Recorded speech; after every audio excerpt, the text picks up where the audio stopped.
All right, let's give this a whirl. Um, 2 minutes and we go as usual. We're connected today from a relatively remote place, so hopefully my connection will last, so to speak. Um, but yeah, 2 minutes of silence. Let some people trickle in. If there's any live listeners, and then we'll go. Talking internally about um creating a space where there's a degree of practical explanation for some of the terminology that we use. When there's an assortment of, let's just say that there's a sort of a vocabulary that follows some of the topics that we often discuss in private conversation in private groups, so to speak. And this space is also for um, those who are close to me in a way in the online space, and those who have a relatively clear understanding of what I teach, and usually what we post about, what we go through. Um, we even have the audacity to prophecy um, certain occurrences and connect with certain realities and certain truths. Uh, but the problem with esotericism and mysticism in general, especially nowadays, is that um, there's an incredible amount of information that is either delivered um, inefficiently or in the form of half truths. Um, and if you've been in this space for an extended period of time, you will have understood that very well. Mm, the only provider of truth, so to speak, is time in this case, where you will listen to many voices, um, some opinionated, um, some doubtful. Um, Time will show um, the truth. And that is why time to the truth sayer is always an ally, right?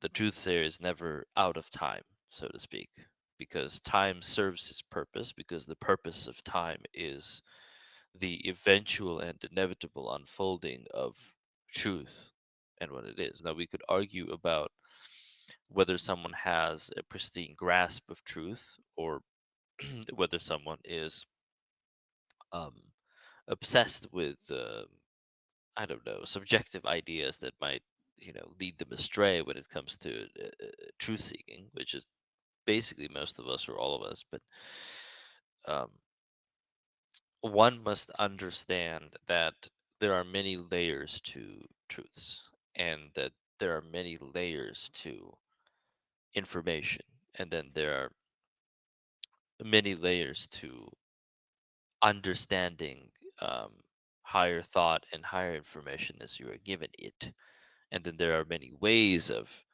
receiving said information. So why I always do disclaimers before we get into the nitty gritty is because um, it has a therapeutic and meditative effect. So let's say when you're receiving information that you are supposed to, filter with your own intuition and decipher with your own logical mind and spiritual senses, um, you must understand that without the therapeutic state, and I don't call it a meditative state for a reason, without the therapeutic effect, so to speak, um, it's like shock value, you know. Um, it's like hearing a sentence that sounds grandiose, but it doesn't have pragmatic implications. So we could say, um, planets are the bodies of dead gods. Wow. Like the implications of that. And um the the the implications of that are many, and the interpretative uh aspect that saying it in this manner provides is rather immense as well. So you could hear something like that and you could tell that to 10 people, and they will interpret it in their own way, not in a sense where their interpretations will be different, but in the sense where they will interpret it from their level of understanding of like what exactly that means and applies. So some will be impressed by it, others will not be impressed by it. It depends rather on the mental and spiritual readiness um, of the person you provide the information to. So the problem with esotericism and mysticism is that, well, most people are not great communicators, and they're definitely not good diplomats. They're not good diplomats because most of the people in this space who would have agendas, and their very opinionated minds, they always seem to have a bone to pick with someone. And I think the bone to pick is with themselves at this point. I feel like many people who wade into the waters of occultism or esotericism or so on and so forth, um, they are very disenfranchised, and they have felt sort of disempowerment in life, and they rage against this imaginary beast or this imaginary fiend of their past, where someone made them feel someone made them feel disenfranchised, like we said, somewhere in the past, and they're looking to gain some sort of abstract form of power that is inaccessible to the average man, to then somehow avenge or one up this terrible transgression they believe that this person or life or so on and so forth has inflicted upon them, right? um, and this is where and why um, most men and women um, fail their journeys when it comes to esotericism, because their agenda isn't clear, so to speak. It doesn't have the clarity that truth provides. Um, so readiness for truth, and why we make these disclaimers, is because it's important to understand that truth hides behind readiness. Truly, nothing is hidden in that regard. But if you're interested to know higher truths, as in what is the meaning of life, how is the cosmogony of the universe structured, so to speak, what is time, what is the function of time, what is the function of living, what is the function of the soul, what is the function of the material. If you want to find out these truths, so to speak, which is a natural human thing, especially for advanced souls, so to speak, then you must understand that the only thing holding you back is your ability to either accept, or your inability to accept the objective truths that come with it.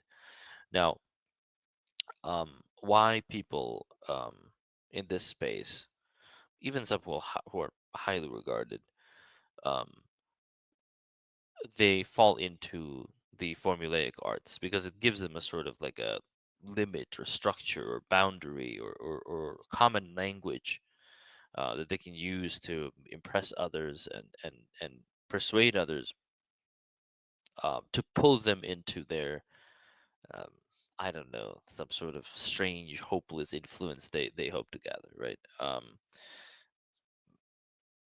And this almost comes naturally when you gain a certain level of understanding for these things, because it's something that fascinates the human mind. It's very difficult for an average human mind, for example, to not be fascinated with the meaning of, I don't know, like their name, or the meaning of, I don't know, some meaning of their dimples, right? It's very difficult for a human being not to become fascinated by the inherent designs that they carry within their body and their birth date and stuff like that, and its meaning. So it's very easy to misconstrue truth with projection. Um, that we live in an era of projection where um, it's freely and readily available on the internet. Um, well, the internet, I should say. Um, you can just get on there and talk about your opinions and post your opinions. And if you understand what shock value is, right? If you're good at that, if you're good at manipulating that, um, you'll get a good amount of eyes and ears on you. Um, it's only natural that it happens. But the problem with that is the more conscious a person, the less they tend to do that, right? And the less conscious a person, um, the more they tend to do that because their goal is to seem and to become impressive to the incompetent listener, to the incompetent audience. And most of the audience is incompetent. If you're listening to, I don't know, you know, um, a language course, right? You're rather incompetent, but you want to learn the language. So you have really no grasp of what it means to have a good teacher for that language because you don't know it. To you, everyone who speaks a certain degree or a level of that language to you is, rather, superior to yourself. Mm, but for all you know, they might be speaking, the language in a completely wrong way, like grammatically, they might be wrong and so on and so forth. So how does one maneuver this space and how does one understand and the topics I'm going to touch on this space as well are close to this um, where the application of formulaic systems where they fail, where the avatars, so to speak, of these formulaic practices where they tend to fail and so on and so forth, right? So let's talk about um, the fundamental assessment of the design of our world. Um, these are called archetypal stories.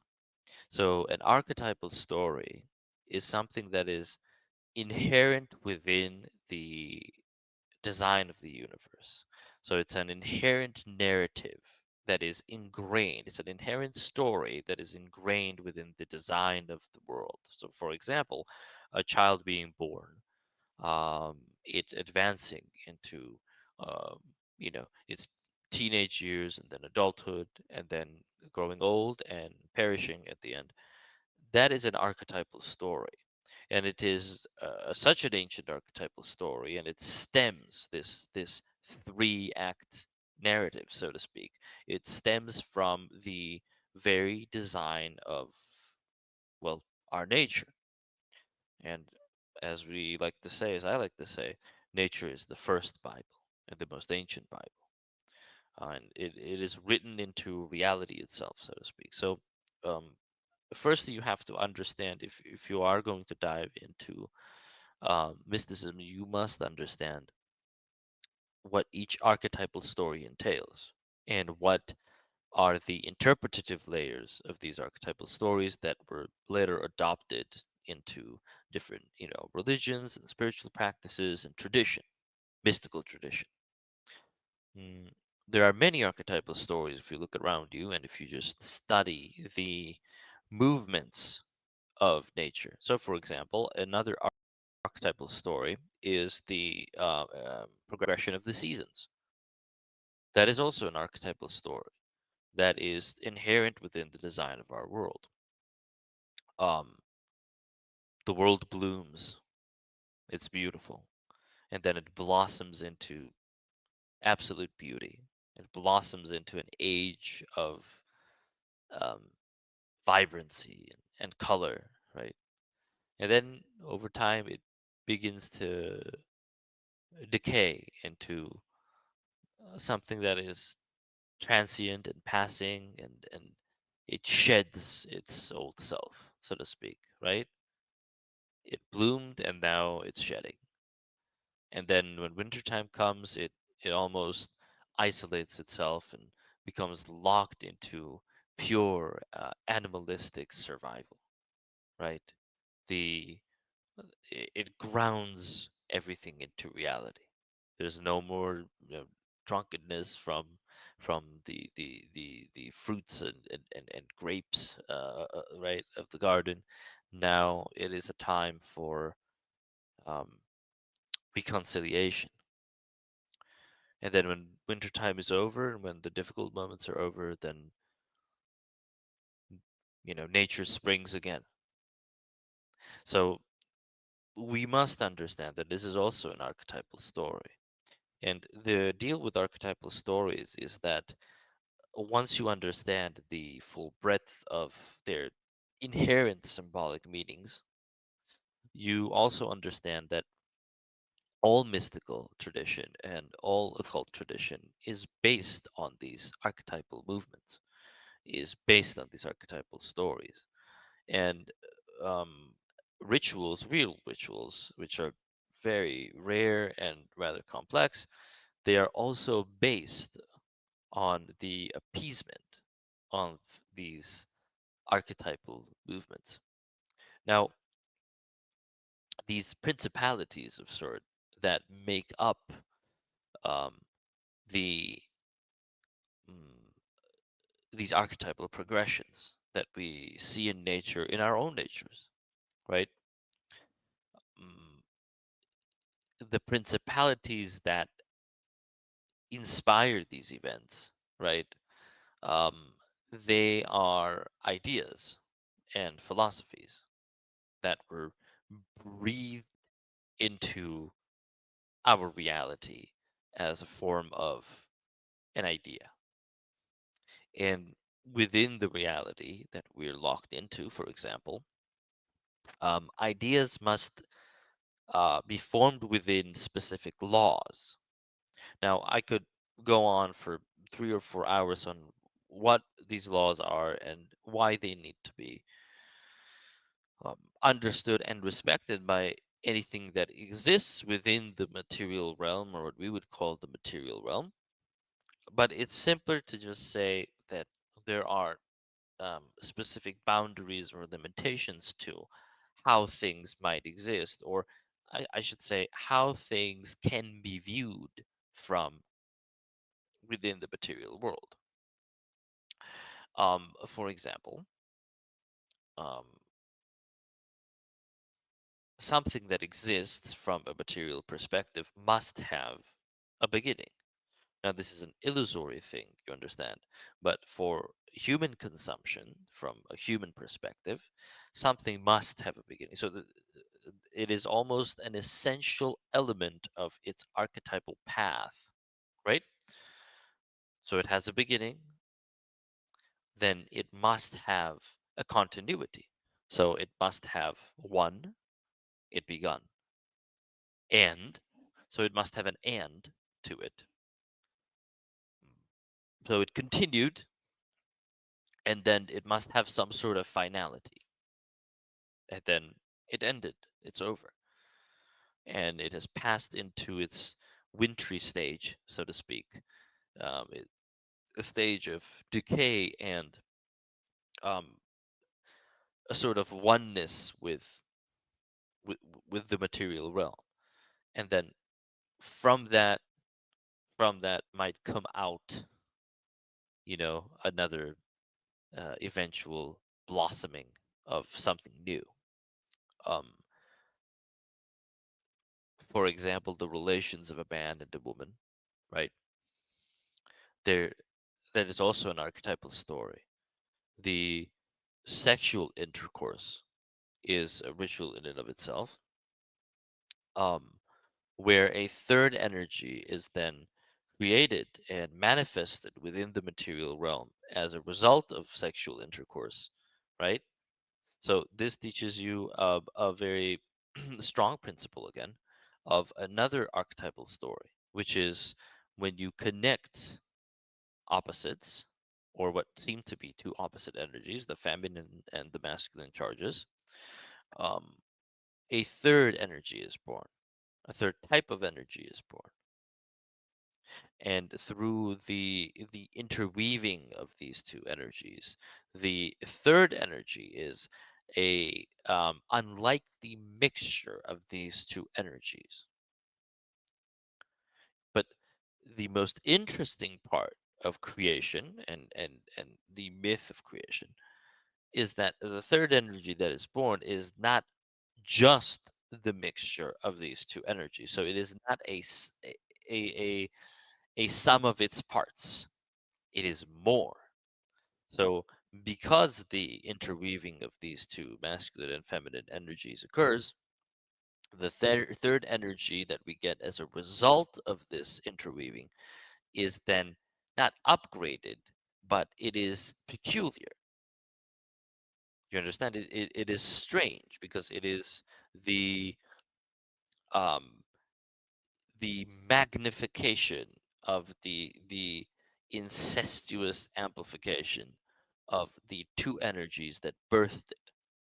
So it becomes something um, that has not been attempted before, so to speak. So if you want to align two types of energies, and if you wish to give birth to something new or something different, or perhaps potentially something better, because it has the makeups of both of the energies that are leaning into it, then obviously you would have the creation of a third energy through a portal ritual, which what sexual intercourse really is.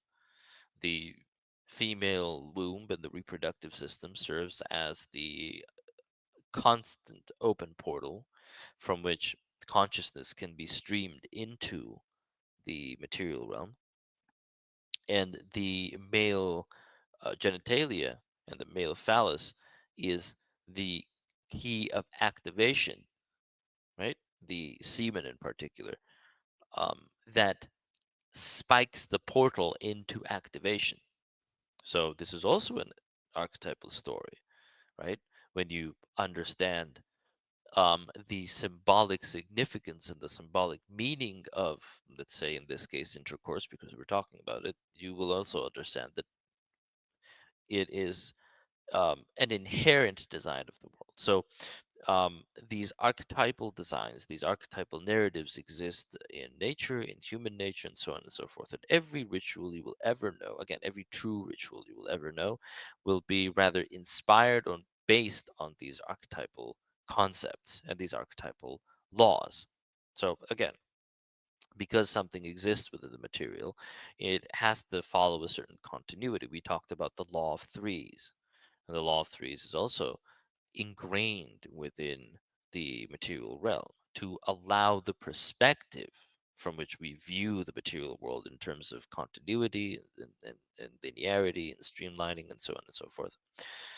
Um, and the law of threes is very simple. Everything that you've ever known and will ever know and currently know consists of three equal parts. Everything. So when a mystic, for example, ponders an idea or considers an idea or concept or philosophy, and if he has achieved two important, mm, let's call it wisdoms from this philosophy or ideology, the mystic who understands the laws of threes understands that there is also a hidden aspect that he has yet to understand. There is a third. Why? Because there must always be a third. And then each aspect, each part, each one third of everything must also be broken down into three parts. So, for example, if I'm building a physiognomy or face reading system, right? How am I going to build this system with while I have the knowledge of the law of threes as inherent design that is found within, well, the material realm? Well, I know that if there is one type of, let's say, a physiognomy male archetype, which we call, let's say, the warrior archetype. And then there is a second archetype, which is the hunter archetype, which I have through my logic and discernment and intelligence and study and research and blah, blah, blah, understood to exist. Then, knowing the law of threes, I also understand that there is there's a third. Why? Because there must be a third. So, being armed with the key, being armed with the understanding of the inherent laws that are found in nature, you naturally will unlock more information just by knowing that it must exist. It is somewhere. And we also talked about in the past about the hidden aspect. So the hidden aspect is the fourth aspect. Um, which encapsulates the general design of our world. So the first two energetic alignments, so to speak, the first two aspects are very vividly visible. And the third aspect is something that is born out of the interweaving of these two energies.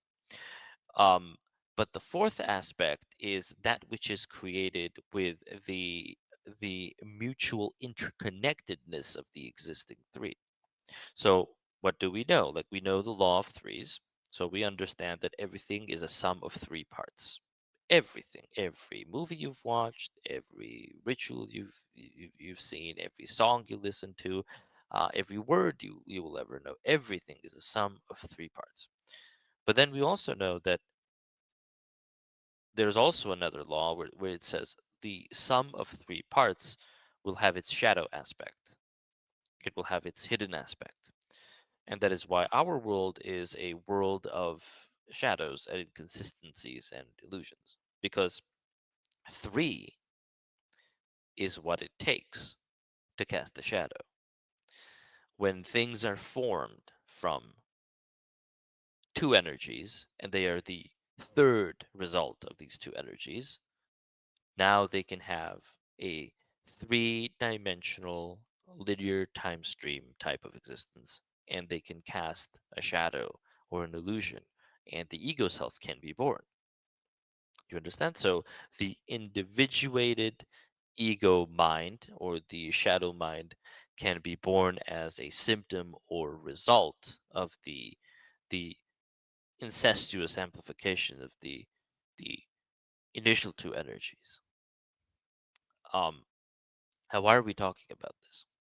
Well, we're talking about this because there are um, um, interesting individuals, there are interesting people who not only study manuscripts and such, but they study reality itself as the manuscript, as the as the very first and ancient Bible.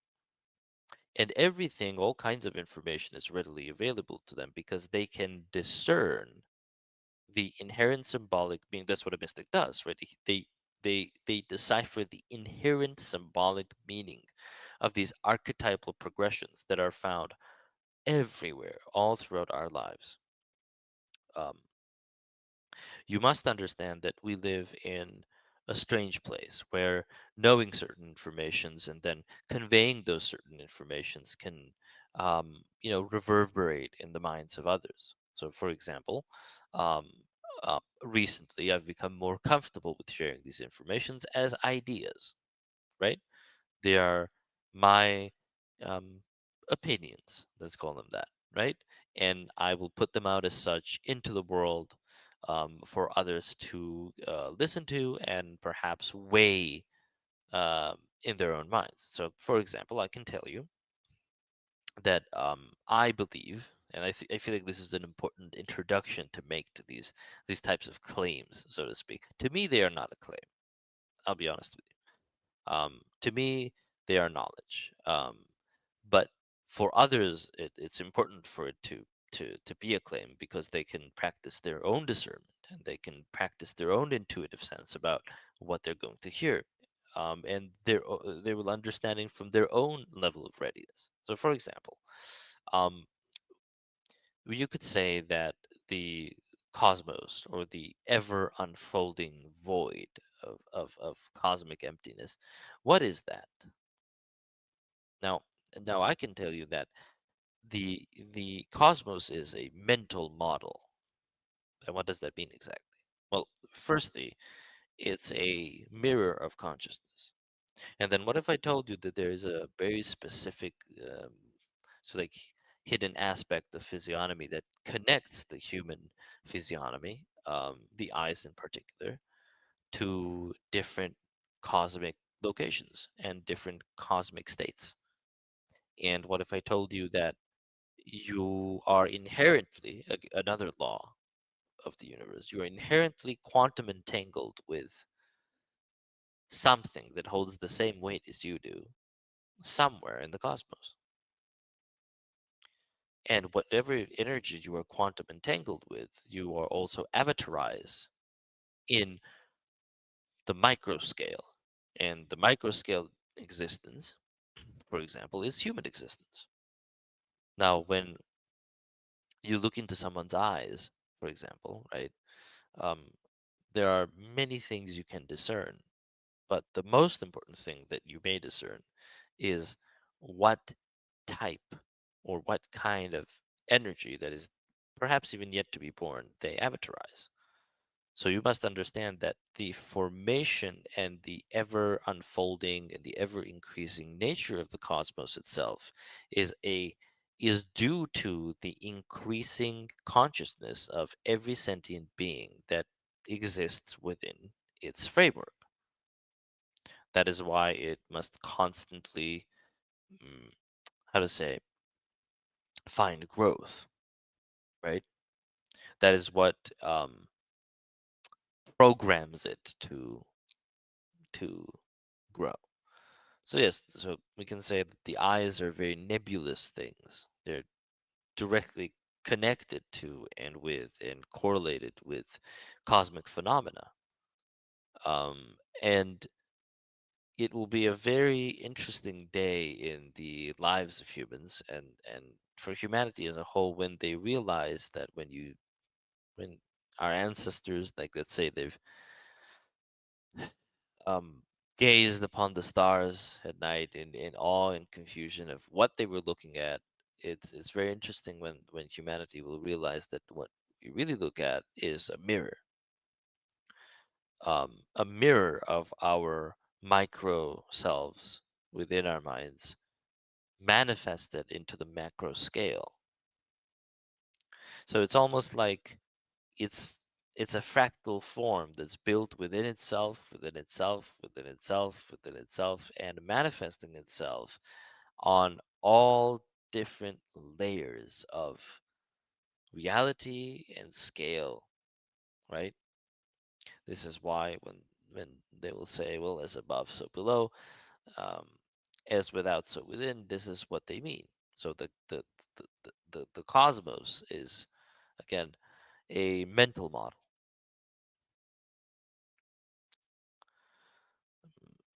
that is affected or has become affected by those who can avatarize a certain conscience and consciousness, including yourself. And now you understand that there are many portals that live within the human body. There are now energetic portals, and then there are higher portals. Now there are plasmoid portals, which are energetic portals, and then there are higher portals, which are portals of consciousness, where streams of consciousness bleed out from, right? A connected consciousness is one that is connected to the the inner crystalline structure of the human mind, of the human brain. And then there are literal crystals in it. And the unformed portal is within the female womb. And the key of activation, which is, like we said, the semen lives within um, the male. And human skin itself, for example, right, is a canvas layer, most of which, and the details of which, most details of which are found on the physiognomy, so on the face of a human being, because they will embody visually what type of energy they embody on a non-avatarized cosmic scale. Now, so far we've understood a few simple truths.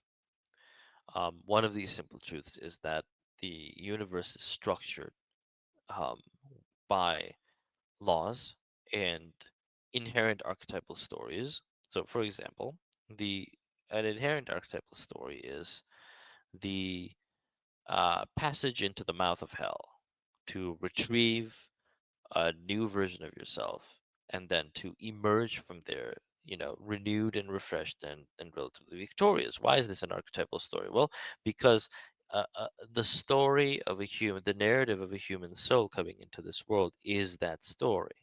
This is why the collective minds of humanity connects and resonates so well with um, this this narrative, where every play, every movie, every great story that's ever been written, every great song, so on and so forth, to some degree embodies these same movements, right? Now, not to say that this is the only story that exists or matters, but it is the first story. And every other story that exists and matters is a reinterpretation of the first story. It is given context through the existence of the very first story. And now you can sift through your mind and your own knowledge to understand what other types of archetypal narratives and stories emerge in nature and exist inherently within the design of nature. So, for example, I like to make the example of football all the time. Is football an inherent design of the universe? Well, no.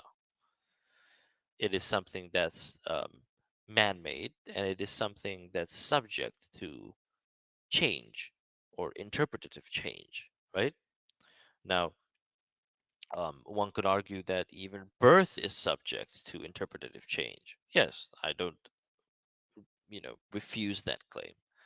But what I do say is that the the natural narrative and the natural unfolding of, let's say, giving birth to a child, um, is an inherent design of nature. So then the question appears where, um, you know, you as a conscious human being must understand that you have a degree of agency in this world unlike anything else, because you're not just a symptom of the laws. Understand what I'm telling you? You're not just the symptom of the laws in which you are bound. So what are you? Well, you know, that conversation's open for another day, but you can think about it, right? But obviously you are someone who can have an immense and mm, yeah, an immense effect on on the world while having to respect its laws. But you can have immense effect on this world, right? Mm. Now, when we talk about, again, occultism and mysticism and ritual, and the eventual rundown I want to make towards the name of this spaces, is that it's important for um, us to understand that once you understand the language of symbols and symbolism in general, right, you even start to view words differently and events differently, right? And I like to give clues. I don't like to make strong conclusions on here. I like to give clues where you will, consider the universe that you live in from different angles and different perspectives. Um, and perhaps you can learn some magic while doing so. Now, we understand that we live in a linear time stream, but we can be then perceived from the external, from without the linear time stream. So, when such thing happens, you must understand that the significance of the timing and location of an event or a quantum portal is the rarest and most important thing when you live in a linear time stream that seems to go forward only. There are some things that are meant to occur at specific times and specific locations, right? And if you want to experience these things, the only way to do so is to be at a specific time at a specific location. Now, these are the sigils of the higher realms and how and when they appear. And the sigils of the lower realms, how these two things differ, um, is that sigils of the lower realms can be conjured. They can be summoned into reality, so to speak, right? Through ritual, through the expenditure of human energy. And the expenditure of human energy is what? It is an emotional charge. Now, there are many journeymen who work with these, how to say, lower energies, right? Um, and what these create is discord in the world. Things like binding rituals, for example, which are rituals of death, and they're called binding rituals because they bind. You know, actually, I'm not going to talk about this. I'm not going to talk about that. We already mentioned that in the past, but why I wanted to talk about this is because you must understand that if you're on the path to truth and if you're path into mysticism, that you live in a world of symbols and everything has a symbolic meaning. You can't just look at the world as a symptom of your own understanding of it, but as something that, as a consensus reality, objectively may also exist outside of you. Now, both things are true, right? Nothing is true and everything is true. Nothing is real and everything is real. Those are two energies that give birth to a third ideal. And the third ideal is that everything is rather bendable. And then, like, again, like we learned from the law of threes, because the world is such, it also has a shadow aspect, a hidden aspect, a fourth aspect that is born outside of it, right? So, um,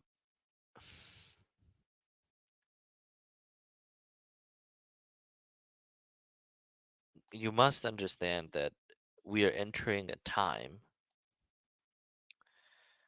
where it will be very difficult to discern truth and where there will be many, many, many liars and scumbags and thieves who are also confused souls, by the way, who don't truly hold um, much knowledge, um, who will be, um, how to say, active um, in the space of deception. And this is rather inevitable because it's a symptom of the season, like we said, right? And your tool, your filtration system to understand whether they serve, truthful design or not, is again your a pristine understanding of the archetypal stories and the inherent design of the universe. So if someone's telling you, well, um, aliens are coming to visit you, well, okay, let's stop there for a while and think, do we know the inherent function of life? Do we know the inherent function of just living? Well, of course we do. It's spiritual advancement. So, just by understanding that, you can discern that whatever happens, whatever occurs, will be for the service or the servicing of the meaning of life. Now, the meaning of life we can later unfold because that's a multi layered answer to a multi layered question. But the function of our living is spiritual progression and spiritual advancement. Does such an event serve spiritual advancement? Really, really consider the implications of that. Does an easier life for you serve your spiritual advancement? A lot of people pine for an easier living. But does that serve your spiritual liberty? Remember that the primary function of this reality and why you're a part of it is for you to achieve spiritual advancement. And there are many discordant voices that are going to appear. And there will be fakery and lies and so on and so forth in the times to come. And you may discern by understanding why this thing even exists. Why is life the way it is? By learning and leaning into symbols and archetypal stories, the inherent flawless design of the universe itself as a mental model, as a mirror world of our internal strifes. If you can begin to comprehend that, if you can allow yourself to sit with that idea and that concept, you will discover very soon that almost no one will be able to lie to you. You will become immune to lies because, it's when you have larger context of why things happen the way they do and what the true objective structure of the universe is, it's very easy to determine what is bullshit, excuse my language, and what is not. So that's where your work should be. If you're getting into mysticism and if you're going to be, all of us will be, bombarded by all kinds of lies and deceit and deception and so on and so forth in the future, you must arm yourself with this knowledge. You must.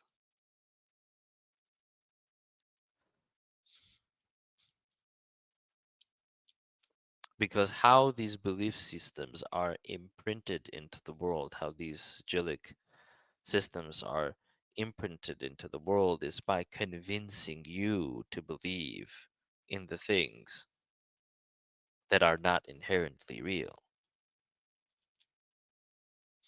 Why? Because maybe, probably, the function of that is to make it real through your belief system, through your system interface of creation itself. That is what your power is. You feel powerless? Everyone's hunting for your approval, for you to believe what they wish for you to believe. It is the rarest and the most sought after resource of the modern age, your attention and what you're willing to believe.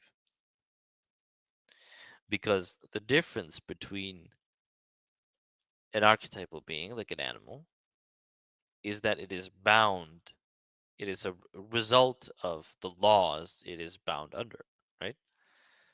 But the different how you are different from it, and I am different from it, all humans are different from it, is that humans can bring about new systems, new sub laws, subcategories, little miracles, I like to call them. But it can only be achieved through your belief system. And those who want to attract and attain your belief system only do so because they don't have faith of their own. Consider that. Why would I need you to believe something if my belief in it is clear? I only want to convince you if I'm trying to convince myself.